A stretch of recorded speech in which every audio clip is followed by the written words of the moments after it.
Mark 14, NRSV.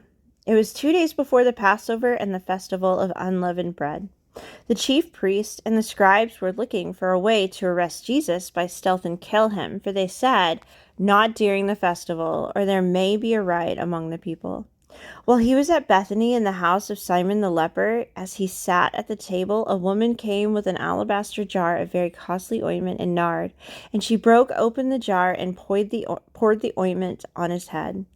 But some were there who said to one another in anger, "Why was the ointment wasted in this way? For this ointment could have been sold for more than 300 denarii and the money given to the poor." And they scolded her. But Jesus said, "Let her alone. Why do you trouble her? She has performed a good service for me. For you always have the poor with you, and you can show kindness to them whenever you wish. But you will not always have me. She has done what she could. She's anointed my body beforehand for its burial. Truly, I tell you, whenever the good news is proclaimed in the whole world, what she has done will be told in remembrance of her."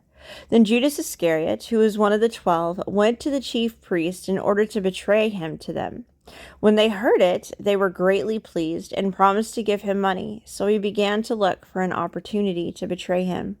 On the first day of unleavened bread, when the Passover lamb is sacrificed, his disciples said to him, "Where do you want us to go and make the preparations for you to eat the Passover?"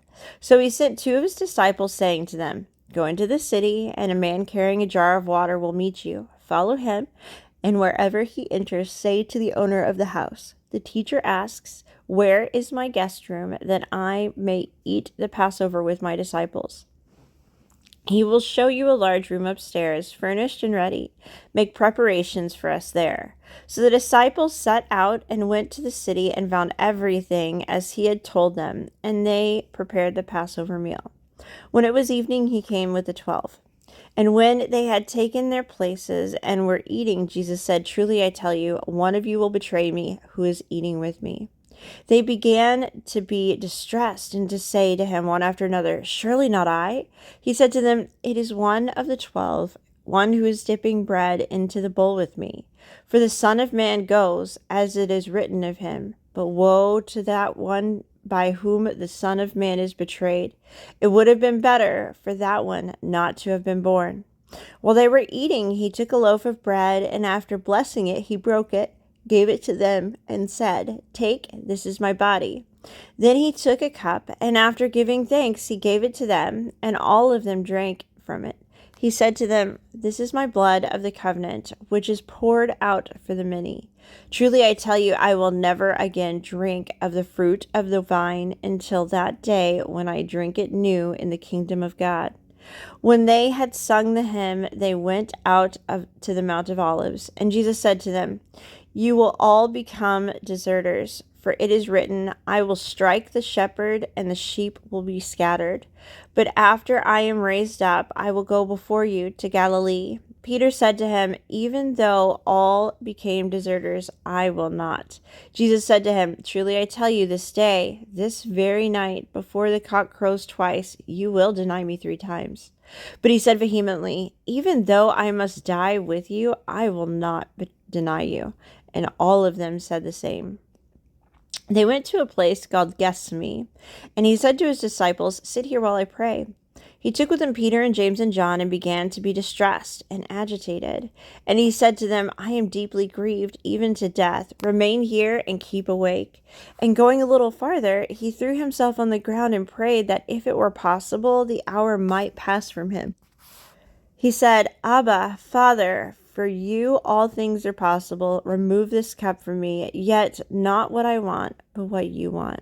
He came and found them sleeping, and he said to Peter, "Simon, are you asleep? Could you not keep awake 1 hour? Keep awake and pray that you may not come into the time of trial. The spirit indeed is willing, but the flesh is weak." And again he went away and prayed, saying the same words. And once more he came and found them sleeping, for their eyes were very heavy, and they did not know what to say to him. He came a third time and said to them, Are you still sleeping and taking your rest? Enough! The hour has come. The Son of Man is betrayed into the hands of sinners. Get up, let us be going. See, my betrayer is at hand. Immediately, while he was still speaking, Judas, one of the 12, arrived, and with him there was a crowd with swords and clubs from the chief priests, the scribes, and the elders. Now the betrayer had been given them a sign, saying, "The one I will kiss is the man. Arrest him and lead him away under guard." So when he came, he went up to him at once and said, "Rabbi," and kissed him. Then they laid hands on him and arrested him. But one of those who stood near drew his sword and struck the slave of the high priest, cutting off his ear. Then Jesus said to them, "Have you come out with swords and clubs to arrest me as though I were a bandit? Day after day I was with you in the temple teaching, and you did not arrest me.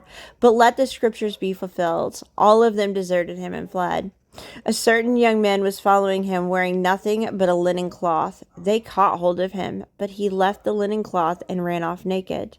They took Jesus to the high priest, and all the chief priests, the elders, and the scribes were assembled.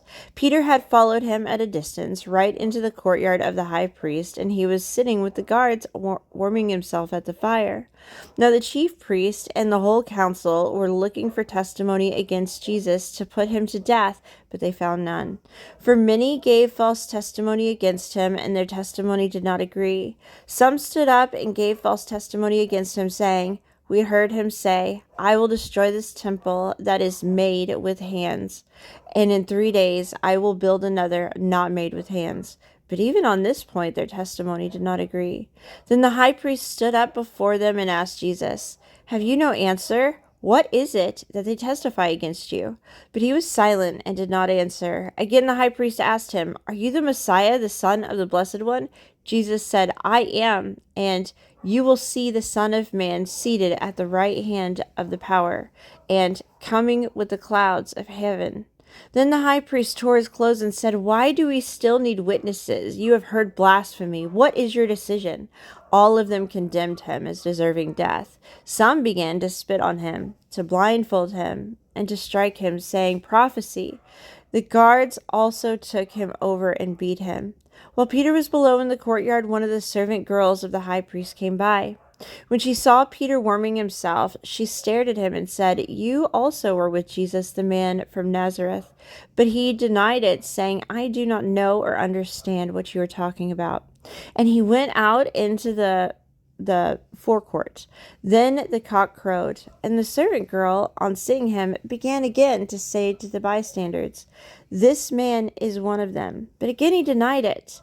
Then, after a little while, the bystanders said to Peter, "Certainly you are one of them, for you are a Galilean." But he began to curse and swore an oath, "I do not know this man you are talking about." At that moment, the cock crowed for the second time.